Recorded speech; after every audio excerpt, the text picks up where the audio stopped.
Hi guys, welcome to our channel Telugu audio stories with మైత్రి.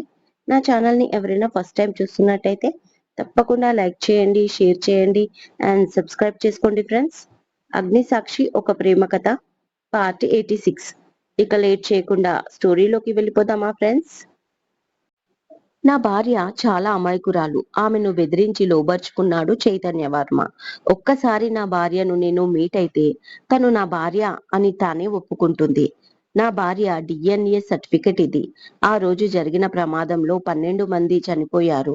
అందులో ఏ ఒక్కరికి నా భార్య డిఎన్ఏ కాదు. ఇదే నా ప్రూఫ్ నా దగ్గర ఉంది.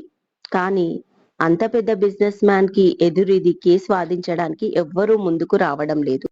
ఈ సామాన్యునికి న్యాయం జరిగేలా ఎవరైనా ఒకరు దయతలిచి నా కేసుని వాదించడానికి ముందుకు రావాలని మీడియా వేదికగా కోరుకుంటున్నాను అన్నాడు రాజన్ ఉన్నవి లేనివి కలిపి చెప్తూ.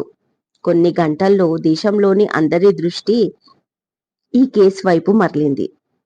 టీవీ ఛానళ్లు టీఆర్పీ రేటుకు ఎగబడి మరీ ఈ కథనాన్ని ప్రచారం చేయసాగాయి.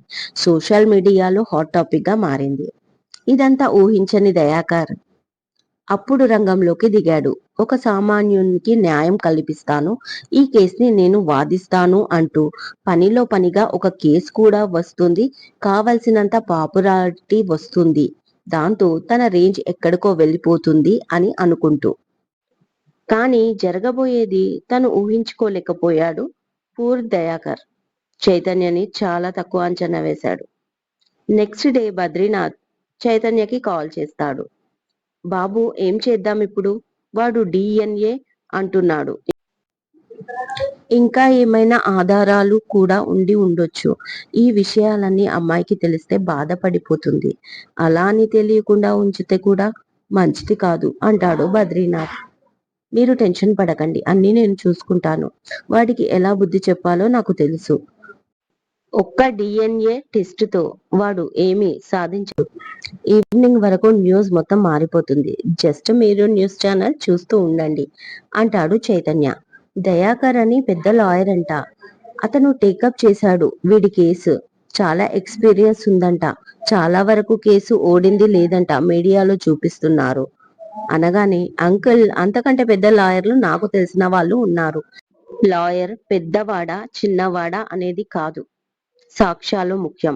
ఆ రాజన్ మెంటల్ హాస్పిటల్లో ట్రీట్మెంట్ తీసుకొని వచ్చాడు. ఆ ఒక్క ఆధారం చాలు వాణ్ణి తిప్పికొట్టడానికి. మీరు టెన్షన్ అవ్వకండి, నేను అన్ని చూసుకుంటా. అన్నట్లు హోమ్ దగ్గర మీ ఇంటి దగ్గర సెక్యూరిటీ పెంచుతున్నాను, కొంచెం కోఆపరేట్ చేయండి అన్నాడు చైతన్య. అలాగే బాబు, నీ ఇష్టం, మీరు జాగ్రత్తగా ఉండండి అంటూ ఫోన్ పెట్టేశాడు బద్రీనాథ్. ఆ తర్వాత శశి, మాధవి, ప్రకాష్ అంకుల్, విష్ణు ఇలా ఒకరి తర్వాత ఒకరు కాల్ చేస్తూనే ఉన్నారు. బాల్కనీలో మాట్లాడి తన రూమ్ లోకి వెళ్ళాడు చైతన్య. వేద పడుకుందని. అప్పటికే తను తలారా స్నానం చేసి టవల్ కట్టుకొని బయటికి వచ్చింది వేద డ్రెస్ చేసుకోవడానికి. కబోర్డ్ దగ్గరికి రాగానే అడ్డుగా నిలబడ్డాడు. ప్లీజ్ నన్ను డ్రెస్ తీసుకొనివ్వండి, క్యూట్ గా ఫేస్ పెట్టుకుని అడిగింది వేద. నాకు ఏదైనా ఇస్తే తీసుకొని ఇస్తా అన్నాడు. ప్లీజ్ అంది. నో ప్లీజ్ అంటూ తనని ఎత్తుకొని బెడ్ పైన వేసి తల కింద టవల్ లాగేసి పైన వాలిపోయాడు. అబ్బా, నిన్న నైట్ ఎన్నిసార్లు అయినా మీకు సిగ్గు లేదు?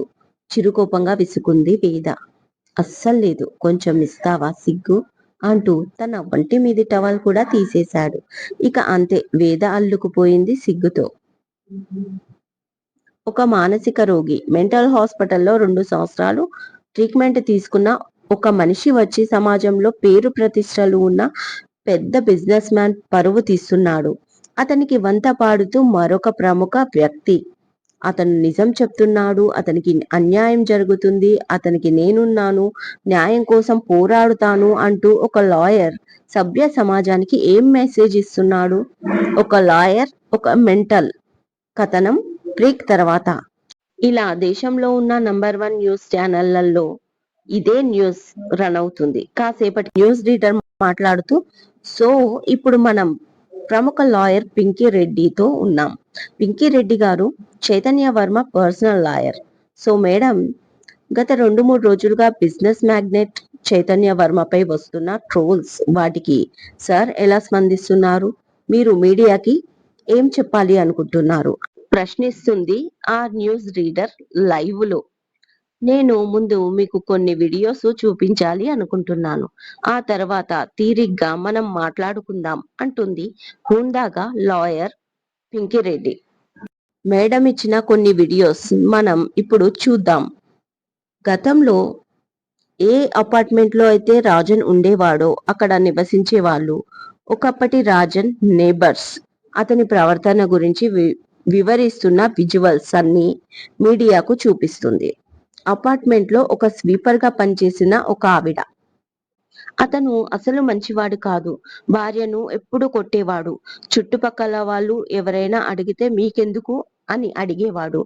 గ్రౌండ్ లో పిల్లలు ఆడుకుంటూ ఉంటే అతను రాగానే భయపడి పారిపోయేవారు. ఎందుకంటే ఎప్పుడు ఎలా ఉంటాడో అతనికి తెలీదు అని అంటుంది. మరొక ఆవిడ, అతని ఫ్లాట్ ఎదురుగానే మా ఫ్లాట్. మా ఇంట్లో చిన్న కుక్క ఉండేది. అది అంటే మాకు ఎంతో ఇష్టం. ఒక్కోసారి నైట్ అప్పుడప్పుడు అది అరిచేది. దాంతో కోపం వచ్చిన రాజన్ గ్రౌండ్ లో మా బాబు చూస్తూ ఉండగా ఆ కుక్క గొంతు కొరికి మరి చంపేశాడు. అది కల్లారా చూసిన మా బాబు 20 రోజుల వరకు హాస్పిటల్లో ఉన్నాడు భయపడి జ్వరంతో.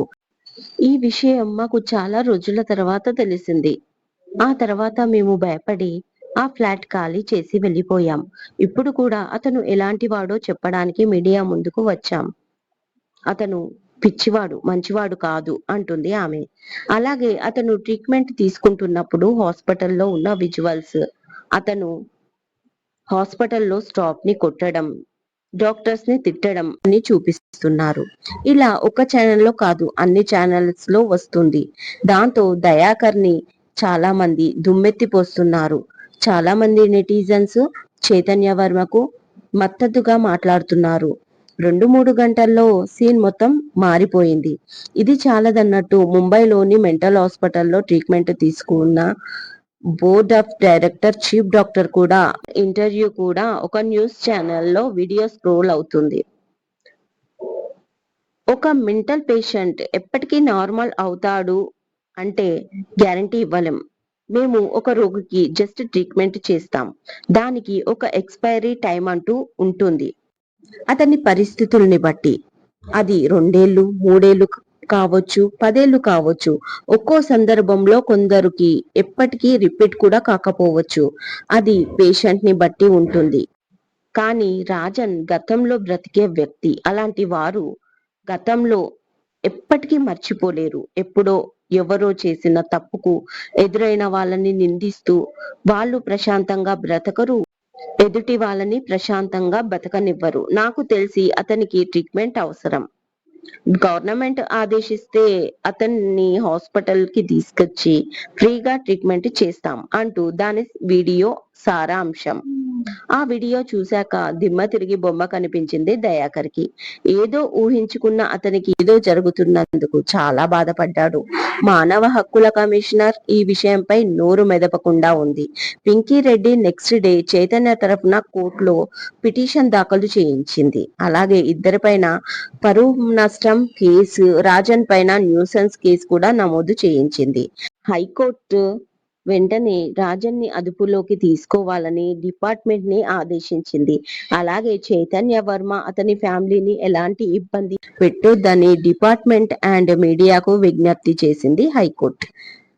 ఇలాంటి వాళ్ళు జైనవాసాలలో తిరిగితే ప్రమాదమని వెంటనే అతన్ని మెంటల్ హాస్పిటల్ కి అప్పగించి సరైన ట్రీట్మెంట్ అందించాలని ఢిల్లీ గవర్నమెంట్ ని ఆదేశించింది.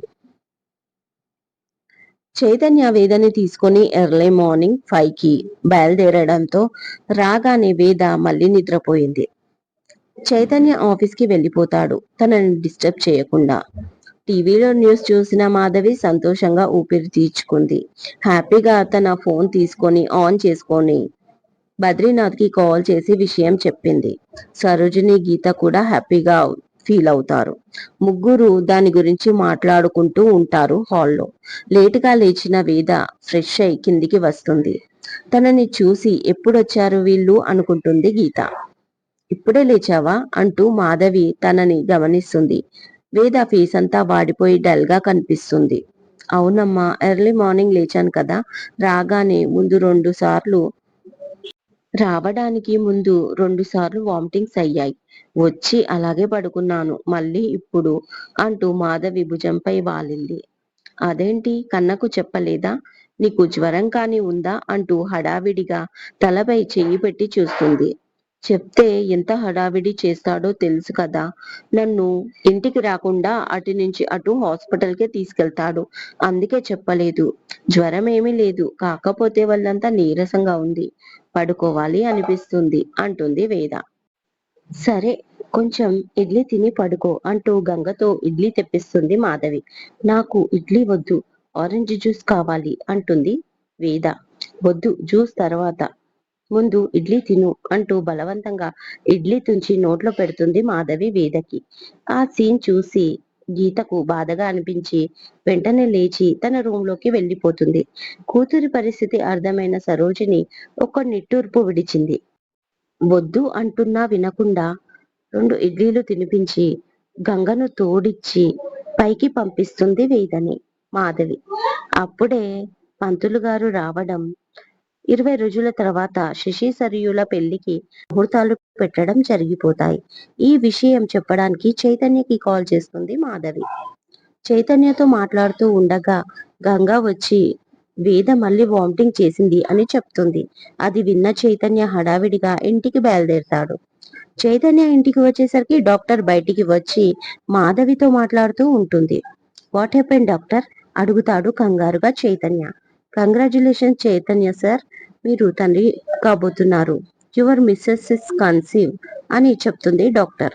ఆ న్యూస్ వినగానే షాక్ అయిపోతూ, oh really, thank you doctor, I'm surprise అంటాడు చైతన్య హ్యాపీగా. అవును నాన్న, పెద్ద గుడ్ న్యూస్. మీ నాన్న నీ కడుపులో పుట్టబోతున్నాడు అంటూ ఏడుస్తూ ఉంది సంతోషంతో మాధవి.